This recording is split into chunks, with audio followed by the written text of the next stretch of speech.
영화 같은 일이 벌어지고야 말았습니다. 봉준호 감독의 영화 기생충이 아카데미 시상식에서 사관왕을 차지한 건데요. 101년 한국 영화 역사뿐만 아니라 92년 오스카 역사도 새로 쓴 겁니다. 관련해서 하재근 문화평론가 연결해서 자세한 내용 알아보겠습니다. 평론가님 안녕하십니까? 예, 안녕하세요. 네, 사실 요즘에 신종 코로나로 걱정스러운 뉴스들만 나오던 중에 오랜만에 참 반가운 소식이 들려왔습니다. 먼저 이 아카데미 상이라는 게 얼마나 의미가 있는 건지, 권위가 있는 상인지부터 간단히 설명을 좀 해주실까요? 아카데미 시상식은 미국을 대표하는 영화 시상식인데 미국이 세계 대중문화 산업의 중심이기 때문에 미국을 대표하는 것은 세계 대중문화 산업을 대표한다라고 볼 수가 있는 것이고 한마디로 세계에서 가장 유명한 영화제다 이렇게 볼 수 있는데 그동안 우리나라한테는 철저하게 문호를 닫아왔다가 이번에 이제 여러 개의 상을 한꺼번에 준 겁니다. 예, 이런 시상식에서 6개 부문 후보에 오른 것만으로도 사실 화제가 됐었는데 무려 4관왕을 거머쥐었습니다. 하나하나 좀 그 의미를 좀 짚어보고 싶은데요. 우선 4개의 상 가운데 가장 먼저 각본상이 발표되지 않았습니까? 그러니까 한마디로 세계 영화 가운데 1등 각본이다 이런 얘기인데 한국뿐 아니라 사실 아시아 작가가 각본상을 타는 게 처음이라죠.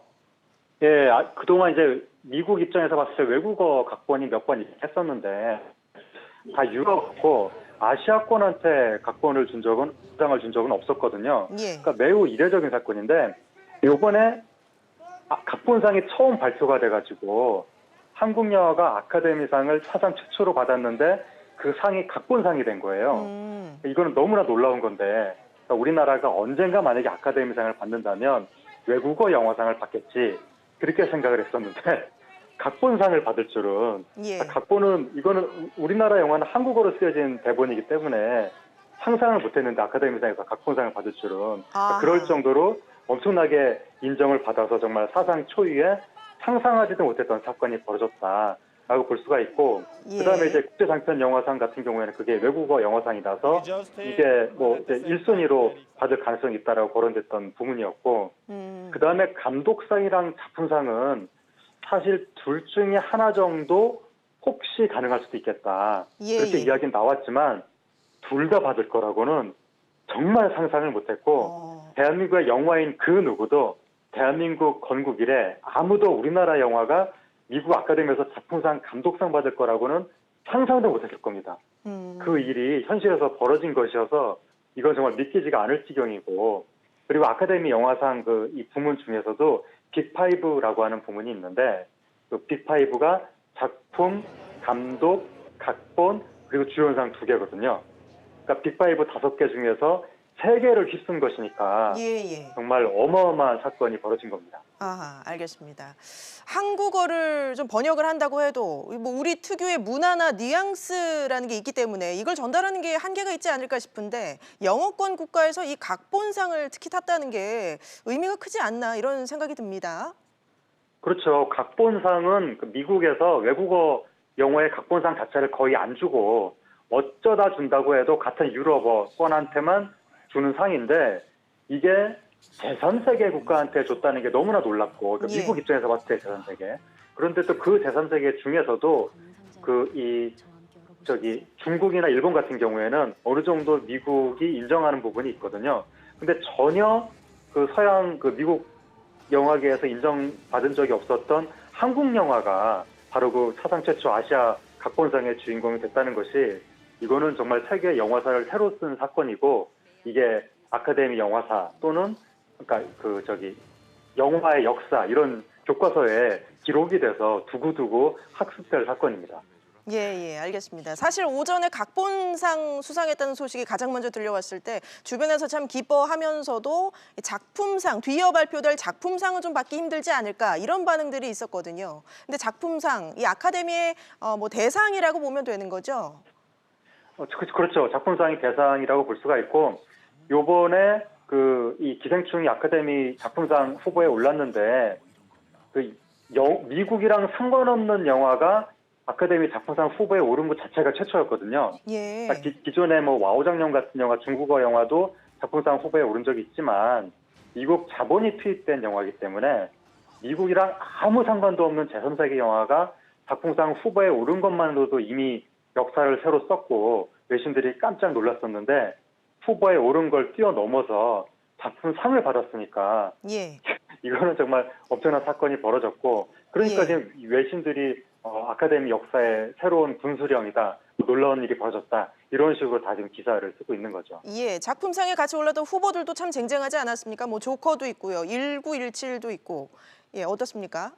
일단 그 봉준호 감독이랑 지금 같이 작품사 감독상 후보로 겪은 사람들이 마틴 스콜세지가 있고 마틴 스콜세지는 엄청난 거장이거든요. 봉준호 감독이 교과서에서 마틴 스콜세지를 공부하면서 자란 세대인데 그 사람을 물리쳤다는 거죠. 물리쳤다는 표현이 좀 이상하지만 어쨌든 그리고 쿠엔틴 타란티노도 같이 후보에 있었는데 예. 쿠엔틴 타란티노도 영화 만들었다 하면 그리고 칸 영화제 대상 선배이기도 하고 봉준호 감독한테는 그러한 감독들을 다 제치고 봉준호 감독이 작품상 감독상을 다 가져갔다는 것이 너무나 놀랐고 그러니까 미국 영화계에서 얼마나 봉준호 감독을 지금 높이 평가하고 있는가 이걸 단적으로 말해주는 사례인 것 같습니다.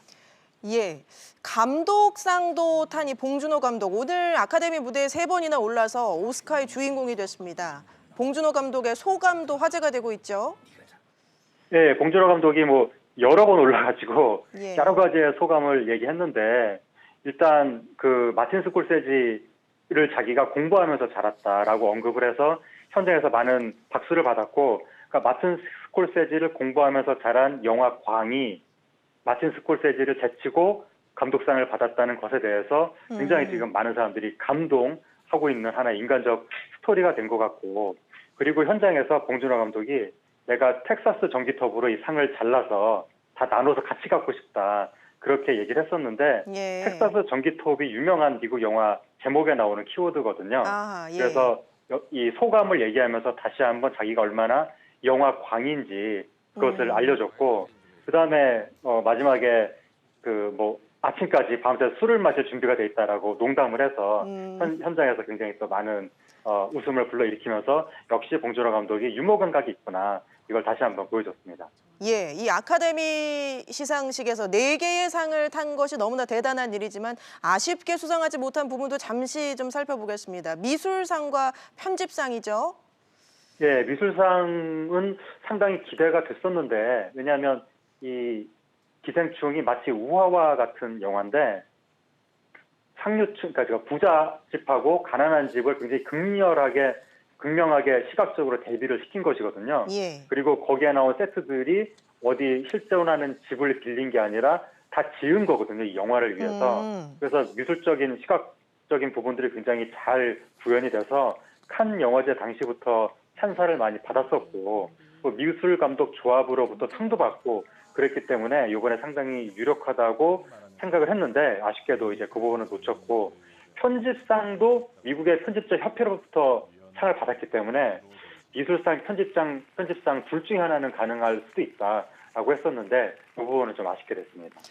예, 아무래도 이 감독인 봉준호 감독이 1등 공신으로 여겨지고 있고 오늘의 또 이 시상식에서 주인공인 게 맞지만 이 기생충의 또 다른 공로자들도 많이 있죠. 뭐 송강호 씨라든지 배우들의 맹활약도 돋보이는 것 같아요. 배우들이 연기를 잘했으니까 작품이 구현이 된 것이고 그래서 미국 배우조합으로부터 최고 앙상블상 그게 이제 대상이나 마찬가지인데 그 상을 받았죠. 예. 그런 배우들의 활약이 있었고 그 다음에 한국 영화를 자막 처리해서 외국인들한테 알리는 데 있어서 달시 파켓이라고 하는 그 영화 평론가인데 이분이 그 번역을 했거든요. 그래서 번역을 워낙 잘한 것도 큰 공을 세웠고 그 다음에 이 아카데미 상을 받기 위해서는 그 전에 캠페인이라고 하는 선거운동 비슷한 걸 하거든요. 예. 이게 8천여 명이 투표를 하는 것이기 때문에 그래서 해외 영화사들은 이제 아카데미 캠페인을 전담하는 부서가 따로 있고 예산도 굉장히 많이 있습니다. 작년에 로마 같은 영화는 한 200억 이상 썼다는 이야기도 있는데 예. 그런데 이제 요번에 우리나라는 그런 캠페인을 처음 했잖아요. 거의 맨 땅에 헤딩하는 식으로 그 처음 하는 캠페인을 굉장히 성공적으로 수행하는 데 있어서 뭐 CJ 같은 기업의 힘이라든가 그리고 또 그 샤론 최라고 통역했던 분들 현지에서 그런 분들의 노력이 굉장히 빛을 발한 것 같고 그리고 이번에 캠페인 할 때 봉준호 감독하고 송강호 씨 같은 배우들이 굉장히 노력을 많이 했거든요. 그래서 거의 뭐 과로로 고생할 지경이다 이런 말까지도 나왔는데 그러한 노력이 다 합쳐져서 결국 사관왕이라는 결실을 맺은 것 같습니다. 예. 지금 기생충이 워낙 관심을 많이 받다 보니까 드라마로도 제작이 될 예정이라고 하고 또 이 봉준호 감독의 차기작에도 관심이 쏠리고 있는데요. 어떻습니까? 지금 미국에서 기생충이 드라마로 나온다고 하거든요. 그런데 영화 속에서 이 가사도우미로 일하는 문광이 갑자기 얼굴에 멍들고 상처 입은 채로 불쑥 등장하는데 왜 얼굴에 그렇게 상처가 생겼는지 모르거든요. 영화 속에서는. 예. 드라마를 만들면 훨씬 긴 길이로 만들어지니까 그러한 영화에서 생략됐던 사이사이 스토리들이 나온다고 하고요. 아하, 예. 그리고 봉준호 감독이 책임 프로듀서로 이름을 올렸고 그다음에 봉준호 감독의 차기작 영화 같은 경우에는 서울 한복판에서 벌어지는 호러 액션이다 이런 말이 나와서 또 한 번 괴물과 같은 대중성과 접근성을 겸비한 그리고 로컬이면서 동시에 글로벌한 이러한 명작이 탄생하지 않을까 그렇게 기대가 됩니다. 예, 알겠습니다. 지금까지 하재근 문화평론가 연결해서 기생충 아카데미 시상식의 사관왕 소식 자세히 알아봤습니다. 말씀 고맙습니다. 네, 감사합니다.